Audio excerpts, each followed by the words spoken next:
नमस्कार, मैं हूं सिमरनजीत सिंह और आप सभी का स्वागत है इस खास शो में।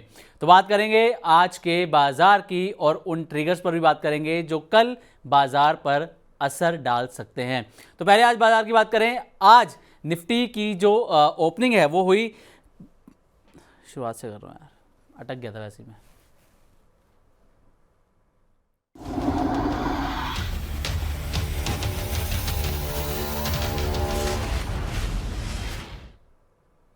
नमस्कार, मैं हूं सिमरनजीत सिंह और इस खास शो में आप सभी का स्वागत है। तो बात करेंगे आज के बाजार की।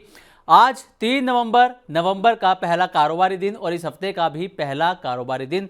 बाजार में शुरुआती दौर में गिरावट देखने को मिली, लेकिन क्लोजिंग होते हुए बाजार हरे निशान के साथ बंद होते हुए नजर आया। अगर कुछ एक सेक्टर को छोड़ दें, FMCG sector, IT sector, auto sector को छोड़ दें, तो ब्रॉडर मार्केट के अंदर अच्छी खासी आज तेजी देखने को मिली। चाहे मेटल सेक्टर हो, फार्मा सेक्टर हो, स्मॉल कैप, मिड कैप, सभी इंडेक्सेस के अंदर आज अच्छी खासी तेजी रही। खासकर रियल्टी सेक्टर के अंदर आज 2 से 2.5% की तेजी यहां पर देखने को मिली। बाजार की ओपनिंग निफ्टी की हुई 25,696 पर और इंट्राडे हाई लगाया 25,803 का, लेकिन क्लोजिंग हुई 25,763 के लेवल पर। तो ये था आज का बाजार। अब एक एक करके इंडेक्स वाइज नजर डाल लेते हैं कि किस इंडेक्स में कितनी तेजी, कितना प्रेशर यहां पर देखने को मिला। सबसे पहले बात करेंगे सेंसेक्स की। तो सेंसेक्स की जो क्लोजिंग है 0.04% की तेजी के साथ यहां पर होती हुई नजर आई। निफ्टी की बात करें तो 0.16% की तेजी के साथ ये क्लोजिंग हुई। मिड कैप में आज अच्छी खासी तेजी रही, 0.77% की तेजी के साथ ये इसकी क्लोजिंग हुई। स्मॉल कैप में भी अच्छी खासी रैली रही, 0.70% की तेजी। निफ्टी आईटी में गिरावट रही 0.17% की और निफ्टी बैंक आधे % से ज़्यादा की यहां पर तेजी रही। अब बात करते हैं गेनर्स और लूजर्स की। तो सबसे पहले नजर डालेंगे निफ्टी गेनर्स में। तो निफ्टी गेनर्स में पहला नाम है श्रीराम फाइनेंस का। इसके रिजल्ट अच्छे रहे हैं और रिजल्ट का इंपैक्ट है कि शेयर में करीब 6.25% के आसपास की यहां पर तेजी रही है। टाटा कंज्यूमर 2.5% के आसपास की तेजी, अपोलो हॉस्पिटल में 2% की तेजी और एमएनएम, इसके भी नतीजे अच्छे रहे हैं Q2 के और 1.8% की तेजी यहां पर रही। निफ्टी लूजर्स में पहला नाम मारुति सुजुकी। हालांकि इसके नतीजे ठीक रहे, ऑटो सेल्स के नंबर भी अच्छे रहे, लेकिन ये निफ्टी लूजर में शुमार रहा। करीब 3.5% की गिरावट रही। आईटीसी में 1.5% की गिरावट, टीसीएस के अंदर 1.25% के आसपास की गिरावट और एलएनटी में 1.25% के आसपास की गिरावट यहां पर रही।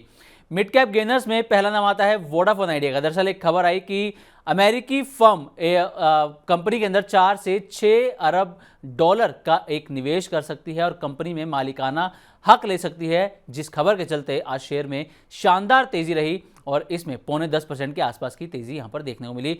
इंडस टावर में तेजी रही करीब 5.25% की। फियोनिक्स मिल्स 4% की तेजी यहां पर रही और एलएनटी फाइनेंस के अंदर 3.5% की तेजी रही और मिड कैप गेनर्स में शामिल रहे। मिड कैप लूजर्स के अंदर पहला नाम पतंजलि का। हालांकि रिजल्ट ठीक रहे, लेकिन शेयरों पर दबाव दिखा, 4.5% की गिरावट यहां पर रही। प्रीमियर एनर्जीज, इसमें करीब 3.25% की गिरावट। पेटीएम में 2.5%, 2% के आसपास की गिरावट यहां पर रही और स्विगी के अंदर 2% के आसपास की गिरावट यहां पर रही।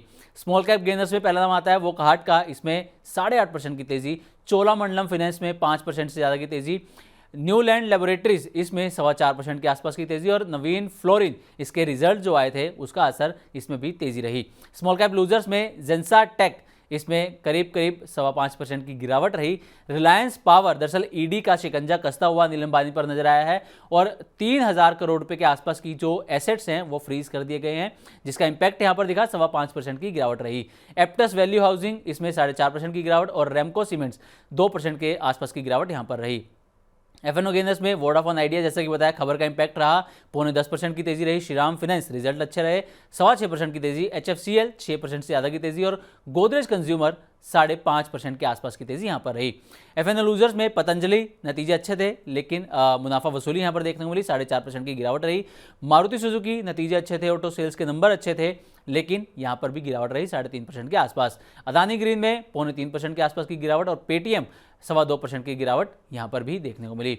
अब खबरों वाले शेयर, वोडाफोन आइडिया, जैसा कि आपको खबर बताई, उसके बदौलत यहां पर 0.10% की तेजी। पतंजलि में 4.5% की गिरावट। रिलायंस पावर 5.25% की गिरावट और मारुति सुजुकी यहां पर 3.5% के आसपास की गिरावट रही। अब नया 52 वीक हाई टच किया एबी कैपिटल ने, इसमें 3% से ज़्यादा की तेजी रही। एबीडीएल के अंदर 3.5% के आसपास की तेजी यहाँ पर रही। बजाज कंज्यूमर में 3.25% के आसपास की तेजी रही और बैंक ऑफ बड़ौदा, इसके नतीजे थोड़े से खराब थे लेकिन शेयर पर पॉजिटिव इंपैक्ट दिखा और 4.5% की तेजी यहाँ पर देखने को मिली। अब 52 वीक्स लो किसने टच किया, इसमें पहला नाम आता है क्लीन साइंस का, इसमें 0.52% की यानी कि आधा परसेंट की तेजी रही। एचडीबी फाइनेंशियल, इसने नया 52 वीक लो टच किया और करीब 1.25% की गिरावट यहाँ पर रही। जिंदल सो, इसमें 0.14% की गिरावट रही।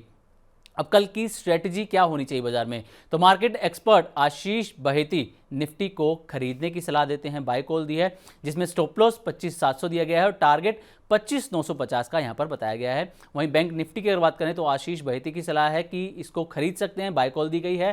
स्टॉप लॉस 58,000 और टारगेट 58,450 का यहां पर दिया गया है। तो ये है आपकी कल की जो बाजार में स्ट्रेटेजी होनी चाहिए। अब आते हैं अहम इवेंट्स पर जो बाजार पर असर डाल सकते हैं। तो आज 3 नवंबर है, स्टड्स एक्सेसरी के आईपीओ का आखिरी दिन है। लेंसकार्ट सॉल्यूशंस के आईपीओ का आज दूसरा दिन था, कल उसका तीसरा दिन होगा।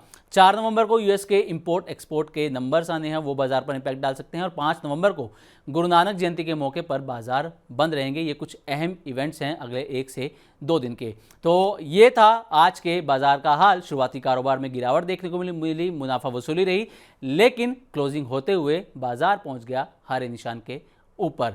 तो ये था आज का बाजार। उम्मीद करते हैं कि हमारी ये रिपोर्ट आपको अच्छी लगी होगी। इसी तरह के और भी कंटेंट के लिए बने रहिए मनी9 के साथ।